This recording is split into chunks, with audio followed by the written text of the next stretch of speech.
Assalamualaikum warahmatullahi wabarakatuh.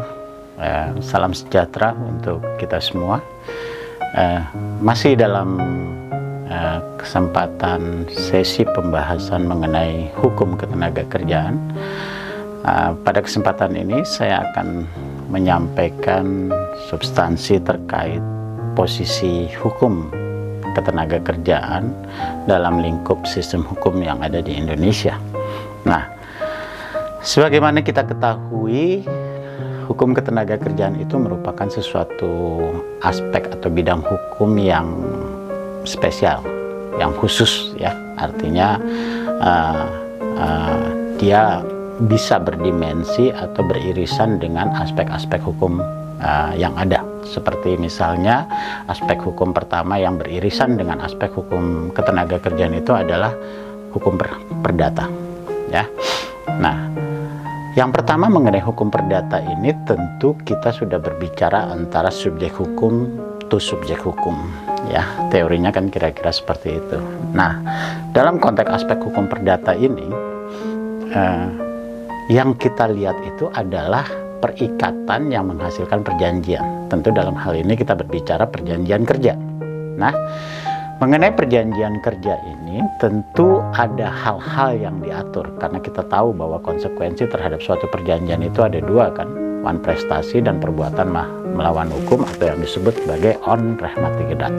Nah, kalau misalnya kita sudah berbicara mengenai perjanjian kerja dalam hukum ini, tentu kita harus tahu bagaimana membuat perjanjian kerja itu. Perjanjian kerja itu harus ada, suatu perjanjian itu harus memiliki unsur titlingnya. Yang kedua ada preambulnya. Yang ketiga ada konsiderannya. Yang keempat ada skopnya. Yang kelima ada hak dan kewajiban. Yang keenam adalah pengaturan penyelesaian force majeure-nya. Yang ketujuh adalah cara penyelesaian sengketanya, dan ke-8 harus ada memenuhi unsur 13-20 KUH Perdata terkait dengan syarat sah perjanjian. Nah, tidak hanya masalah itu saja, sebagaimana yang kita tahu umumnya suatu perjanjian kerja itu mengatur mengenai aspek suatu perjanjian itu mengatur aspek ganti rugi.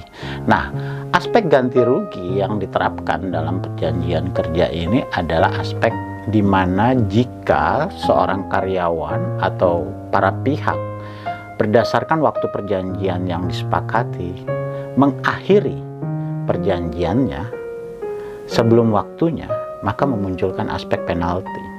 Nah, aspek penalti ini adalah sisa waktu yang belum dilaksanakan dikali upah yang diterimanya sebulan. Nah, umumnya jika terjadi permasalahan dalam konteks perjanjian kerja ini, baik aspek wan prestasinya atau perbuatan melawan hukumnya, tentu kita harus melakukan proses-proses sebagaimana yang diatur dalam hukum acara perdata.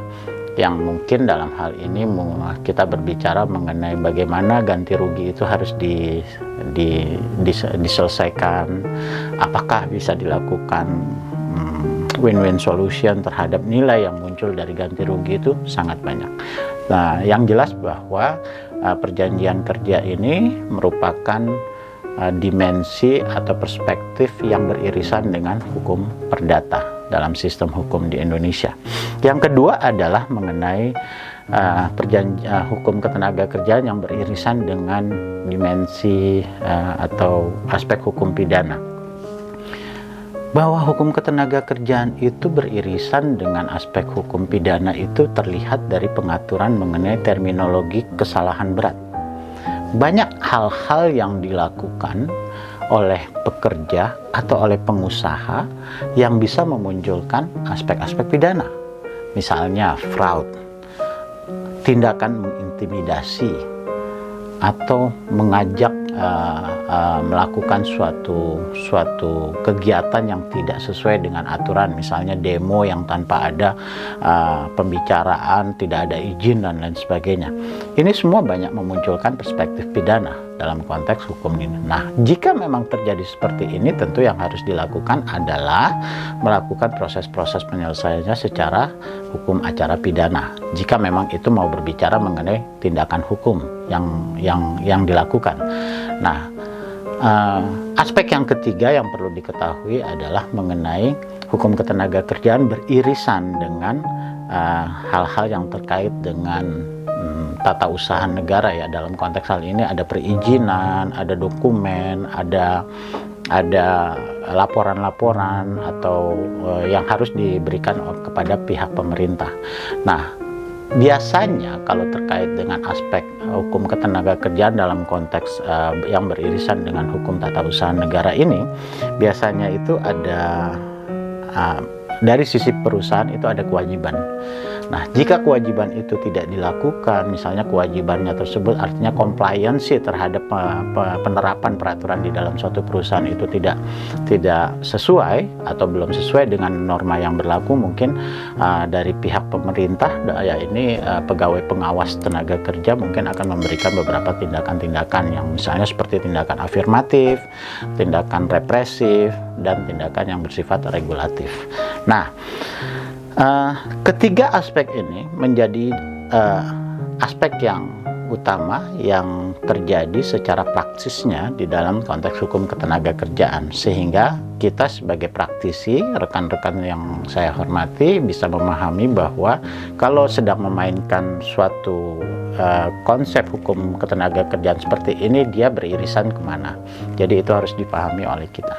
Nah, sekiranya itu yang bisa saya sharing mengenai posisi hukum ketenagakerjaan dalam sistem hukum yang ada di Indonesia. Semoga bermanfaat untuk rekan-rekan semuanya, dan tetap jaga kesehatan teman-teman, tetap patuhi protokol kesehatan, mencuci tangan, menjaga jarak, menggunakan masker, dan hindari kerumunan. Terima kasih. Assalamualaikum warahmatullahi wabarakatuh.